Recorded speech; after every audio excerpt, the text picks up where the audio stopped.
ఓం సదాశివసమారంభాం వ్యాసశంకరమధ్యమాం అస్మదాచార్యపర్యంతాం వందే గురుపరంపరాం. జ్యోతిషాస్త్రాన్ని భావితరాల వారికి ప్రసాదించిన ఋషుల యొక్క పాదపద్మాలకి నమస్కారం చేసుకుంటూ, అలాగే నాకు ఈ జ్యోతిష విద్యను నేర్పిన గురువర్యులు జ్యోతిష బ్రహ్మ కీర్తిశేషులు శ్రీ ఈరంకి సూర్యనారాయణమూర్తి గారు, సూర్యశ్రీ దైవజ్ఞ గారి యొక్క పాదపద్మాలకి నమస్కారం చేసుకుంటూ, ఓం శ్రీ మహాగణాధిపతి నమః, శ్రీ గురుభ్యో నమః, హరి ఓం. వీక్షకులందరికీ నమస్కారం. ఏప్రిల్ నెల 19వ తారీఖు లగాయితూ ఏప్రిల్ 25 వరకు ఉండేటువంటి గ్రహస్థితి ఆధారంగా ద్వాదశ రాశుల వారికి ఈ వారం ఏ విధమైనటువంటి శుభాశుభ ఫలితాలు కలగబోతూ ఉన్నాయో ఈ కార్యక్రమం ద్వారా తెలుసుకుందాం. అందులో భాగంగా ఈ వారంలో ఉండేటువంటి గ్రహస్థితిని గమనిద్దాం.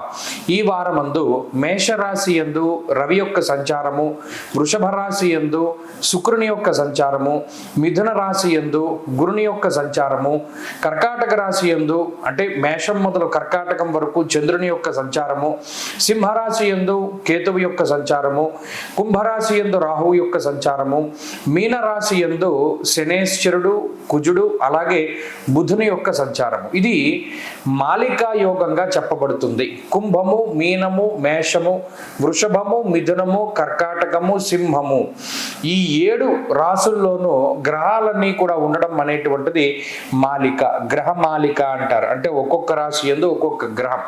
ఛాయాగ్రహాలను తప్పిస్తే షడ్గ్రహ మాలికా యోగం, ఛాయాగ్రహాలతో కలుపుకుంటే సప్తగ్రహ మాలికా యోగం. ఈ మాలికా యోగంలో భాగంగా ఈ వారంలో ఉండేటువంటి ఫలితాలను మనం గమనిద్దాం. అందులో భాగంగా మొదటిది మేషరాశి. మేషరాశి వారికి ఈ వారం సాధారణమైనటువంటి ఫలితాలే గోచరిస్తూ ఉన్నాయి. ప్రత్యేకించి జన్మ రవి యొక్క దోషము, 12వ భావమందు ఉండేటువంటి గ్రహములు కొంత అధికంగా బాధ పెడుతూ ఉంటాయి. ప్రత్యేకించి ఈ రాశి వాళ్ళకి ప్రయాణాలు చేయడానికి ఎక్కువ అవకాశం ఉంటుంది. వ్యయస్థానమందు ఉన్నటువంటి కుజగ్రహం ప్రవాసం కార్యహాని స్యాత్ అన్నారు. అంటే ఉన్న ప్రాంతాన్ని వదిలిపెట్టి వేరే ప్రాంతానికి వెళ్ళడానికి ఎక్కువ అవకాశాలను కల్పిస్తూ ఉంటారు.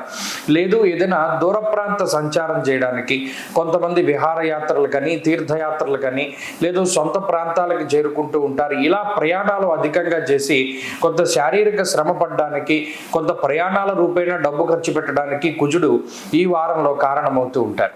దేహార్తి చిత్త సంతాపహ అన్నారు. జన్మరవి యొక్క స్థితి, వ్యయభావమందు ఉండేటువంటి బుధగ్రహం తాలూకు స్థితిగతుల వల్ల శరీరం ఎక్కువగా శ్రమ పడుతూ ఉంటుంది. శారీరక అలసట చాలా ఎక్కువగా ఉంటుంది. మరీ ముఖ్యంగా ఏదైనా మానసికంగానో శారీరకంగానో ప్రశాంతంగా ఉండేటువంటి పరిస్థితులు కొద్దిగా తక్కువగా ఉంటాయి. అది కొంత శరీర బడలిక కానివ్వండి, ఉద్యోగరీత్యా ఉండేటువంటి ఒత్తిడి కానివ్వండి, లేదా ప్రయాణ బడలిక కానివ్వండి, ఇలా ఏదో ఒకటి కొంత స్థిరంగా ఒకే చోట ఉండనివ్వకుండా అనేక రకాలుగా తిప్పుతూ ఉంటుంది. దీనివల్ల కాలాన్ని అతిక్రమించి భోజనం చేస్తూ ఉంటారు. అలాగే సరైనటువంటి నిద్రా సౌఖ్యం ఉండదు, సరైనటువంటి భోజన సౌఖ్యం ఉండదు. ఇలా శారీరకంగానే ఎక్కువ కష్టపడేటువంటి పరిస్థితులు మేషరాశి వారికి ఈ వారంలో ఎక్కువగా కనబడుతూ ఉన్నాయి. రవి యొక్క ప్రతికూలత ఎప్పుడైతే ఉంటుందో ఈ ఎండ వేడిమ వల్ల వచ్చేటువంటి డీహైడ్రేషన్ కానీ, ఎండ దెబ్బ తగలడం కానీ, చర్మ సంబంధిత సమస్యలు కానీ, చక్షు అంటే కళ్ళు సంబంధమైనటువంటి సమస్యలు కానీ కొద్దిగా అధికంగా ఉంటాయి. కాబట్టి మీలో ఉండేటువంటి శరీర ఉష్ణాన్ని తగ్గించుకోవడానికి ఎక్కువగా ప్రయత్నం చేయాలి. ఆరోగ్యం మీద అధికంగా శ్రద్ధ పెడుతూ ఉండాలి. ఎందుకంటే నీరసము, నిస్సత్వ, అలసట అనేటువంటివి అధికంగా ఉంటాయి ఈ గ్రహస్థితి వల్ల. ఆర్థిక పరమైనటువంటి ఇబ్బందులు ఏవి ఈ వారంలో కనబడడం లేదు. ప్రత్యేకించి మీరు తలపెట్టేటువంటి కార్యక్రమాలన్నీ కూడా చాలా దిగ్విజయంగానే పూర్తి చేసుకోగలుగుతారు. సపోర్ట్ ఉంటుంది. ధనస్థానమందు శుక్రుడు స్వక్షేత్రమందు ఉన్న కారణం చేత మీరు అనుకోకుండా ఏదైనా ఒక కార్యాన్ని తలపెట్టినా అది చక్కగా నిర్వర్తించగలుగుతారు. ఆర్థికంగా లాభపడగలుగుతారు. కుటుంబపరమైనటువంటి సపోర్ట్ ఉంటుంది. అలాగే సంతాన సంబంధమైనటువంటి పురోగతి ఉంటుంది. ఈ వారంలో మేషరాశి వారు మరింత అనుకూలమైనటువంటి ఫలితాలని సాధించడానికై ఆదిత్య హృదయ స్తోత్ర పారాయణ చేస్తూ ఉండడం చెప్పదగినటువంటి సూచన. ఈ వారంలో కలిసి వచ్చేటువంటి రోజు శుక్రవారంగా చెప్పవచ్చును. అదృష్ట సంఖ్య 1, అదృష్ట వర్ణము తెలుపు. తదుపరి వృషభ రాశి.